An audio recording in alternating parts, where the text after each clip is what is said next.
Đời mình là một khúc quân hành, đời mình là bài ca chiến sĩ. Ta ca vang trên miền qua tháng ngày, lượn về trên núi đồi biên cương đến nơi nào xa.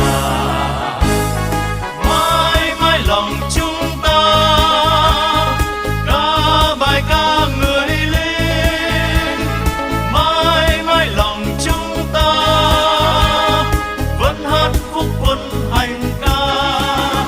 Dù rằng đời ta thích hoa hồng, kẻ thù buộc ta ôm cây súng, ta yêu sao làng quê non nước mình, tình quê hương